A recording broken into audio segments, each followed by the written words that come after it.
the other proposed to attack him with it from behind. One swift, lethal blow would be all that was needed, I assumed. You must concede my stratagem was ingenious. He imbibed the hot soup and consumed the soup chicken ravenously as it famished.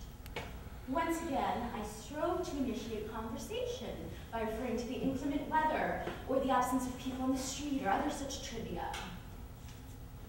In this way, I aspired to gain his trust and confidence completely and to create a genial atmosphere. Nevertheless, he said nothing. Soon his plate was empty, and I insisted I should refill it. He neither affirmed nor rejected, but persisted in remaining silent. As I watched towards the stove, I perceived that now the time was right. Now was when I must kill him. Not once did he turn his head to watch me. I placed his plate on the stove, opened the oven door, and clutched the cudgel. Slowly, stealthily, oh so quietly, I returned to the table, keeping it directly behind him. Gently, carefully, I raised the club, keeping in direct line with the back of his head. Then, invoking all of the sinew and muscle in my arm, with one mighty, unfaltering stroke, I slammed the club down into his skull. His head went crashing upon the table, and the club, in pursuit from sheer impetus, crashed into his crushed cranium with a sudden thump. Then, in sheer agony, he moaned a single word thrice. Each time he repeated it, he extended its length. No, no, no! I was out of my mind! I was absolutely horrified! I raised the club and struck and struck and struck again! Anything to quell a pitiful voice!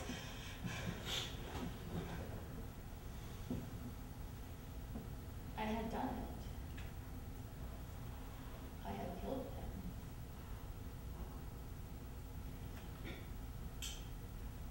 Presently, I felt very at ease, and the trembling stopped. Mind and body, was glad it was over. Well, at least the worst was over. I still had to clear the body. I intended to give him a decent burial. I intended to sacrifice my own mausoleum, my own casket for him. I'd had a mausoleum built many years before. I'd even had a casket installed in which I would one day repose. You see, I believe in planning and preparation for everything. Upon arriving at the cemetery, grasping a kerosene lamp, I hauled the corpse to my mausoleum. Securing the right key, I thrust open the iron door guarding the entrance. The heavy portal scolded me with a rusty shriek, disturbing it, augmenting my nervousness. I then dragged the body to the coffin, which was situated in the center of the chamber on a waist-high slab of stone. Slowly, I raised the cover of the coffin, and evoking all of my strength, I hoisted up the malformed body and laid it in the casket.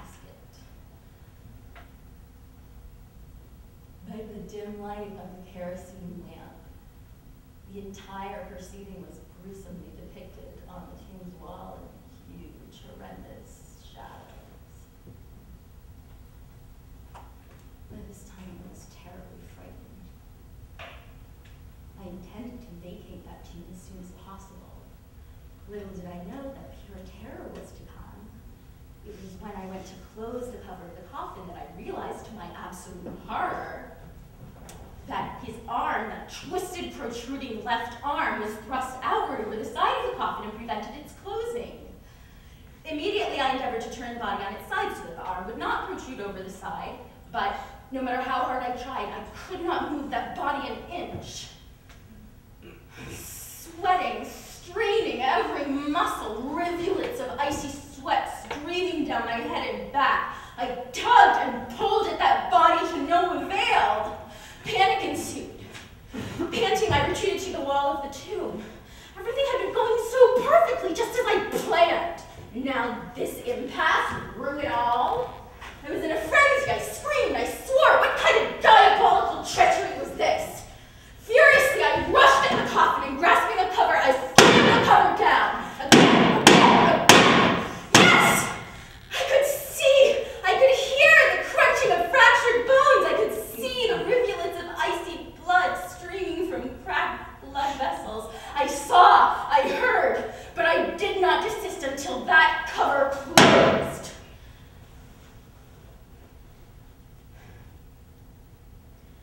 On the ground, in a pool of blood, lay my tormentor, his left hand and a portion of arm.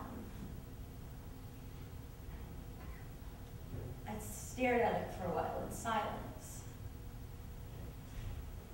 By this time, I expected almost anything to happen as a nightmare, but what did happen could not be expected, could not be planned for, cannot be coped with.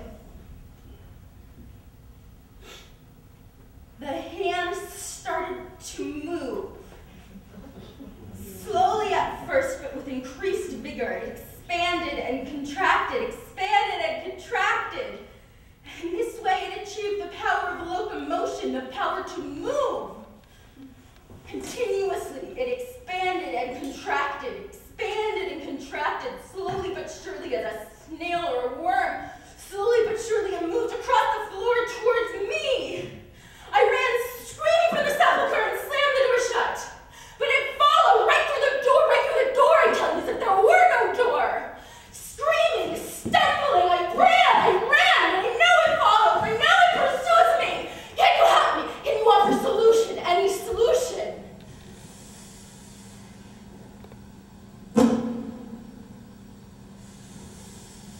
No. I suppose you cannot help me. I suppose no one can help me. It's just a matter of time before it overtakes and kills me. Nothing can stop it. Neither doctors and nurses, nor the wall